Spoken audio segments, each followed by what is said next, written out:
This is Terry McDade, aka the Pirate Hunter, and this is an inbox kit review of two items. One is Royal Models barbed wire, and the other one is one of Tamiya's military miniatures, 1/35th scale German soldiers with bicycles. I did a kit preview of this a few days ago and posted it to YouTube and VidMe, and so now I'll sit down and go through and do a little better review on this. So first we'll start with the barbed wire on this. This is from Royal Models, and it is, let's peel it out of the plastic here, see if it'll see a lot better. Okay, it's going to white probably a little bit. I don't know if you can see the detail on it. But this is, you have 26 strands of barbed wire on this at 5.4 inches long, which gives you about, if my calculator is right on my phone, about 140 inches of barbed wire. The pieces on it are kind of sharp. They really are.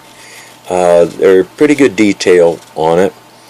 It says attention, use attention when handling wire, paint red, brown, and then it just shows a coil of barbed wire thrown on something, or using it out across in front of an emplacement of some kind.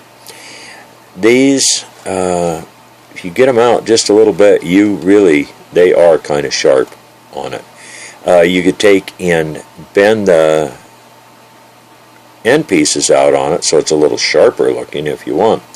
But one thing to beware of on this, if you get one, do not just grab it and try to pull it off there, because if you look right in the center of that picture of that barbed wire, it's hooked down with what I think is double back tape. I haven't tried to get it off there yet, but it's kind of stuck pretty good in there. Might be one of these you might have to cut all the cardboard off from around it and then get in there and use an X-Acto knife or something to lift each one up off the double back tape. It's from 2002, this kit, and it is Royal Model number 032. So I've seen it, some old propaganda movies from World War II that shows coils of this on back of 250s, on some different vehicles, emplacements, things like that. Pretty good scale on it. It's pretty sharp. Looks really pretty good on it. Okay, the second one is the bicycles. I like these guys. Standard Tamiya box art on the front. Side view of it has the Mauser KAR 98K, short shovel canister, the gas mask, case, canteen, duffel bag, same thing, item number 35240 on the side. I said this is the one that made me laugh, was the German gray monotone scheme, or the three-tone camouflage scheme. You gotta love it. On the back, you actually have three soldiers with us. On the back of it here, it shows the one that is riding, the one that is walking the bicycle, or I should say walking the bicycle along while he's standing up. And it says this set contains 2 World War II German bicycles and figures.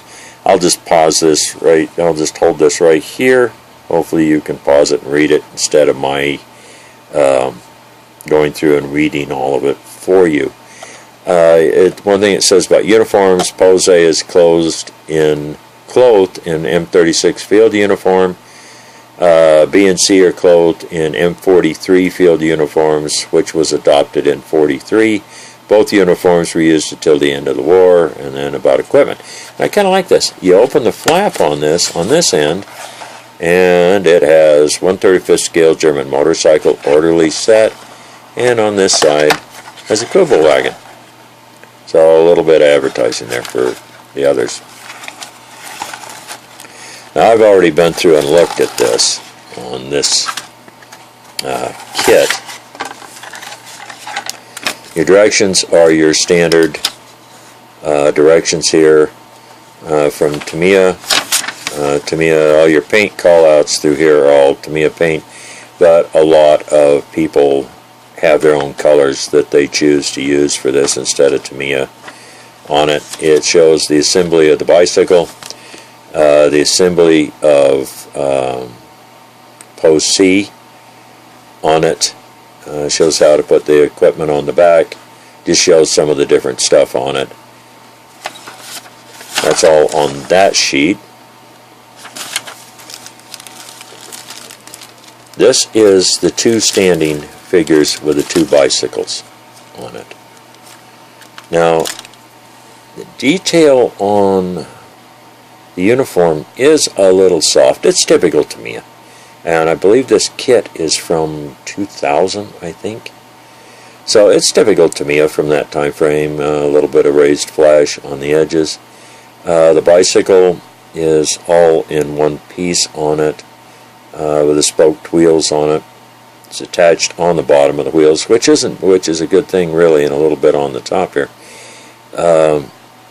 because that way you can set it down in the dirt and it'll hide any place you might have to cut it off.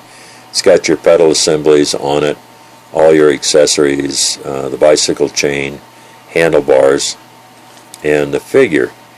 The figure's face is not too bad, and I said typical older Tamiya. This sprue is the same on it. The figure's faces are the same because it's a mirror sprue on it. Detail on the hands isn't too bad. Detail on the wrinkles on the uniform isn't too bad on it. One thing, and I said this is the old kits where they were still attaching to the edge of the helmets instead of on the top or on somewhere else on it. This is your either riding or walking figure set on it. The backside of the utilities on it, the uniforms on it, aren't bad. It's got a little bit of detail on it. There's the detail on the around the boots, the spats, what we call them, on the boots is pretty good. It's got the individual buckles on it. The uniform fronts, they've got pretty good amount of raised buttons on it, raised designs on it. Both of them do. The figures, I don't know if you can see the face on them or not very well in this. The figures, their faces have different expressions on this one.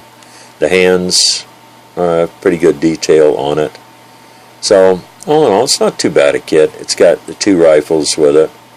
They're a little, typical to me. They've got not bad detail. They'll work on it. But like most of us have got a lot of spare stuff that from different kits that might have more detail on it or something like that. And on the two standing figures there with standing next to the bicycle holding it, you could chop their heads off, Frankenstein them, and if you got a spare set of heads put on it so that it's got a different expression on them. All things considered, not a bad kit. I kind of like it. It'll be interesting. The German army did use these things in the Soviet Union, contrary to popular belief from some people. But, like I said, pretty neat little kit. It wasn't that expensive to buy. You get an accessories, two bicycles accessories that will work good on, if you want to throw one on a tank, one alongside the road, or the soldier standing there. And on the directions, there's one thing I noticed on the directions that is very, very important here at this time on the English. It says number 4 here. Keep out of the reach of children under 36 months old, as some parts are detachable. Children must not be allowed to suck any metal part or wire included with this kit. Duh. Makes sense to me. So, it's got your standard warning directions here. I said this is really a short one. So, I said a couple of not bad kits. I'd recommend both of them. So, until the next time, I also will do the trumpeter kit today, this afternoon, on the train car. That I've done a lot of research, both before and after I got this, especially about the German trains in World War II and their group they had in the Wehrmacht called, I believe it was Railroad Pioneers, and what they did. So I'll get that done today and get it posted to my YouTube and Bid Me channel. Until the next time, this is the Pirate Hunter, and to quote the great Jerry Springer, take care of yourself and each other.